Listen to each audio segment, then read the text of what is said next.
ఆయన బాలరాజు అని అక్కడ ఉండే ఒక సాధారణ వ్యక్తి, అంబేద్కరిస్టు. అప్పుడప్పుడు తన స్టేటస్లో బుద్ధుడు, పూలే, పెరియార్, అంబేద్కర్ల విషయాలు పెడుతూ ఉండేవాడు. అలాగే అతడికి దైవభావం పైన నమ్మకం లేని నాస్తిక భావాలు ఉన్న వ్యక్తి. స్వాములందరూ అక్కడ చేస్తూ ఉన్నప్పుడు ఆయన అరే ఇదేంది జనం, ఒక ఏదైనా సంఘటన జరిగిన 10 మంది ఉన్న ఒక చిన్న యాక్సిడెంట్ అయినా మానవ సహజంగా ఆడికి వెళ్తాం కదా, ఆడికి వెళ్ళిన ఆ సోదరుణ్ణి కొంతమంది స్వాములు కూడా కాదు, కొంతమంది వీడరా వీడరా అని చెప్పి ప్రచారం చేసి ఆయనను కొట్టి తిట్టి దాడి చేశారు. మల్లికార్జున అనే టీచర్ని దాడి చేశారు. ఒకరు ఇద్దరు కాదు, అనేక మంది మీద సందట్లో సడేమియా అన్నట్టుగా అవకాశం దొరికిందని వాళ్ళకు నచ్చని వాళ్ళందరిపైన దాడులు చేయడం, కేసులు పెట్టడం లాంటివి చేసిళ్ళు. ఇప్పుడు మళ్ళీ ఈ వీడియో బయటకు వచ్చిన తర్వాత మళ్ళీసారి మీ పైన దాడి జరుగుతుంది అని అంటే మీరేమంటారు? అంటే మీరు దాడి చెయ్యండి అని హింట్ ఇస్తున్నారా ప్రజలకి? దాడి జరుగుతుందని నేను అంటున్నాను. నేను జరగదు అంటున్నాను. జరగదంటారా? జరగదని అంటున్నాను. ఎందుకంటే ప్రజలు చైతన్యవంతులు, ప్రేమమూర్తులు. ఒక దొంగకి, లంగకి, వాళ్ళ పక్కింటి ఆడపిల్లని ఇబ్బంది పెట్టినోడికి, భార్యని పొల్లు కొట్టినోడికి, లేదా పక్కల ఆస్తిపాస్తులు దోచుకున్న వాడిని క్షమిస్తున్న ప్రజలు నేను సత్యాన్ని చెబుతున్నాను. నన్నెందుకు కడుపులో పెట్టుకోరు? ఎందుకు ద్వేషిస్తారు? ద్వేష స్వభావం అనేది భారతదేశంలో మతం మత్తులో ఉన్న కొద్దిమంది మూర్ఖులకు తప్ప నిజమైన భక్తులు ఎవ్వరు నా పైన వ్యతిరేకంగా ఉండరు. ఎందుకంటే నిజమైన భక్తులు వాళ్ళ భక్తిని బోధించే మత పెద్దలను అడుగుతారు. అరే గాడు ఒక నాస్తికుడు కుక్కలాగా అరుస్తున్నాడు, వానికి సమాధానం చెప్పురా హౌలే అని అడుగుతారు. అప్పుడు ఆ మత పెద్దలు ఇది నిజం, ఇది సత్యం అని చెప్పేటోడు వానికి గోస. సామాన్య ప్రజలు నాది కరెక్టా, వాళ్ళ మత గురువు కరెక్టా అని వాళ్ళకు డౌట్ వస్తే వాళ్ళు మత గురువుని అడిగితే మత గురువులు కదా సమాధానం చెప్పుకోవాల్సింది. సామాన్య ప్రజలే అది అలా కాకుండా వాళ్ళు నా మీద దాడి చేస్తున్నారంటే అర్థం వాళ్ళు దాడి చేస్తున్నట్టు కాదు. ఆ కుట్ర ముసుగులో వాళ్ళ పెద్దలు అరే ఆ ప్రశ్నను చంపేయి, వాని కొట్టేయి, వానిపై దాడి చేయని ఉసిగొలిపితే వచ్చే ఒక ఉద్రేకమే తప్ప ప్రజలు గొప్పవాలి. అలా అనుకుంటే బుద్ధుని చంపేశారా? పెరియారు 97 ఏళ్ళు పెరియారు రామస్వామి గారు ఆయన తమిళ రాజ్యంలో తన శిలా విగ్రహం కింద దేవుడు no god no god there is no god there is no god at all అని స్పష్టంగా రాపిచ్చాడు. ఆయన పోరాటం చూడలేదా? అలాగే ఎంతో మంది దేవుడు లేడని ఎన్నో రచనలు చేయలేదా?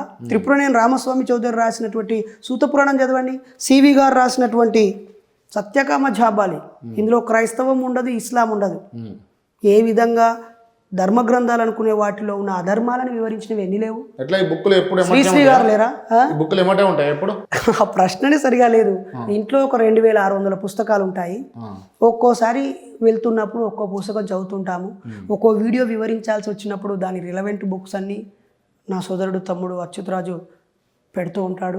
అవి అంతకుముందే చదివినవి కాబట్టి రెఫర్ చేస్తూ కోడ్ చేస్తూ వివరించడానికి పెట్టుకుంటాను. ఇప్పుడు ఇటు వస్తూ ఉన్నప్పుడు అలా పెరియారు, సత్యకామ జాబాలి. అయితే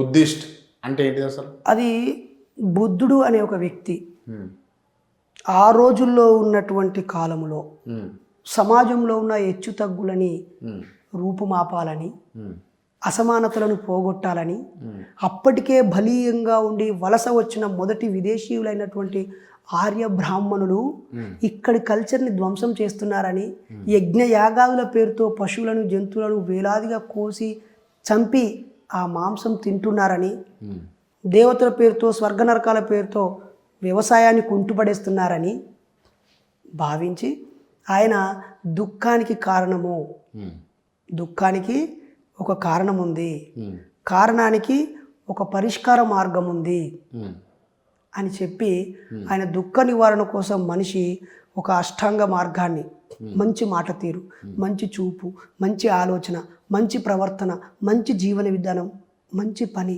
ఇలా ఆయన మంచిని బోధిస్తున్న ఒక మనిషి. ఆ మనిషి చనిపోయిన తర్వాత ఆయన చెప్పిన విధానాలను గౌరవించి పాటించే వాళ్ళందరూ బుద్ధిస్టులు. అది బౌద్ధంగా మారింది.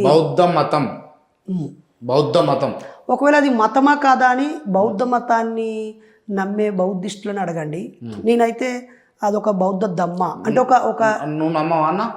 నేను బుద్ధుని దేవుడిని అంగీకరించాను, అందించను. అది మతం అని కూడా తీసుకోవాలి. నేను దాన్ని యాక్సెప్ట్ చేయను. అదొక గొప్ప జీవన విధానం. అందులో కూడా లామా సిస్టము, యజ్ఞాలు, యాగాలు, క్రతువులు, ముగ్గులు గీయడాలు ఉంటే దానికి కూడా నేను వ్యతిరేకిస్తాను. అలా క్రైస్తవంలో ఉన్న మంచిని స్వీకరిస్తాను, ఇస్లాంలో ఉన్న మంచిని స్వీకరిస్తాను, హైందవంలో వేదాల్లో ఉన్న మంచిని కూడా నేను స్వీకరిస్తాను. వైష్ణవంలో ఉన్నది, శైవంలో ఉన్నది, ఉత్తర భారతదేశ మతంలో ఉన్నది, దక్షిణ భారతదేశంలో ఉన్న మతంది. ఒకే మతంలో విభిన్న శాఖల్లో ఉన్న మంచిని కూడా నేను గౌరవిస్తాను. ఉమ్.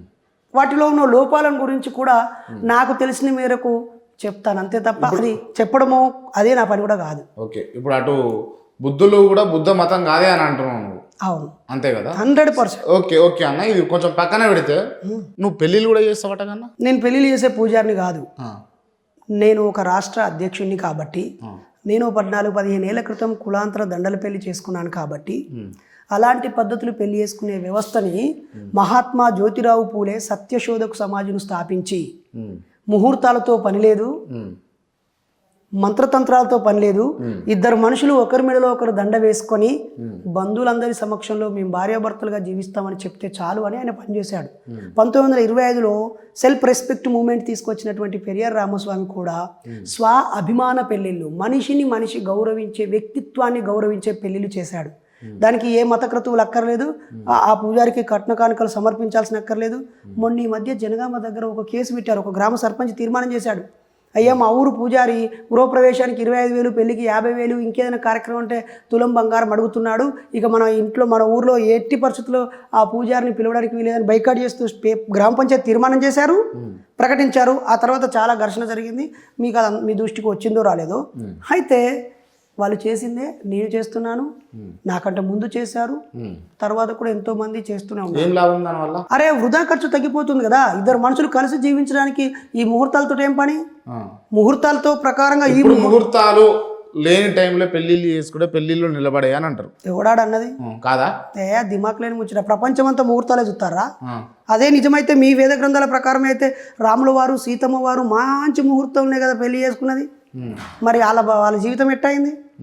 ద్రౌపది గారు 5 భర్తల్ని ఒక మంచి ముహూర్తంలో పెళ్లి చేశారు కదా, మరి వాళ్ళ జీవితం ఎలా అయింది? మీరు అనుకునే దైవమే కానీ, లేదా జీససే అనుకో, లేకపోతే అల్లానే అనుకో, లేదా వాటిని నమ్మే పండిత పామరులే అనుకో, ఎక్కడైనా మరి మీ గ్రామ పంచాయతీకి వెళ్ళి 2వ తారీఖు 3వ తారీఖు విడో పెన్షన్స్ ఇస్తారు. ఈ రాష్ట్రంలో విడో పెన్షన్ ఉంది కదా, వాళ్ళందరిని అడుగు, అమ్మ మీరు ముహూర్తం కాని సమయంలో పెళ్లి చేసుకున్నారా అని. అందరూ ముహూర్తమే.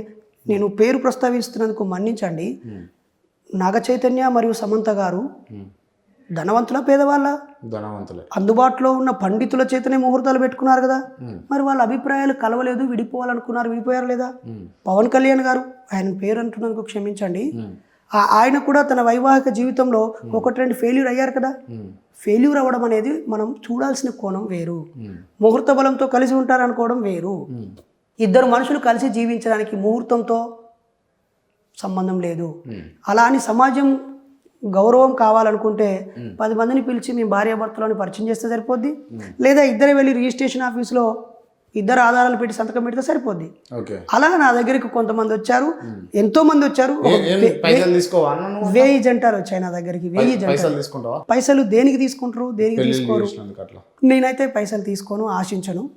నా దగ్గరికి రాగానే మొదటి ప్రశ్న, అమ్మాయి 18 సంవత్సరాలు నిండిందా, అబ్బాయి 21 సంవత్సరాలు నిండాడా, ఒకటి. రెండోది, మీరు ఇంకా కొంతకాలం ఆగండి, ఒకరినొకరు ఇష్టపడుతూ గౌరవిస్తున్నారు కదా, మీరు ఒక జీవన ఆధారం చూసుకున్నాకే పెళ్లి చేసుకోండి అంటాను. ఆ తర్వాత ఇద్దరి తల్లిదండ్రులను సంప్రదిస్తాను, వాళ్ళు అంగీకరిస్తే వాళ్ళ సమక్షంలో దండలు మార్చుకుంటారు, అంగీకరించకపోతే మీ సమక్షంలో చేసుకుంటారు. ఏదో ఒక డేటు వాళ్ళకు వీలైన డేట్లో వాళ్ళు పెళ్లి చేసుకుంటారు, అప్పుడు వీలైతే నేను పోతా, లేకపోతే లేదు. అలా నాకు వీలై నేను పోయి నేను దగ్గరుండి చేసిన పెళ్ళిళ్ళు 204 పూర్తయినాయి. 204? అవును.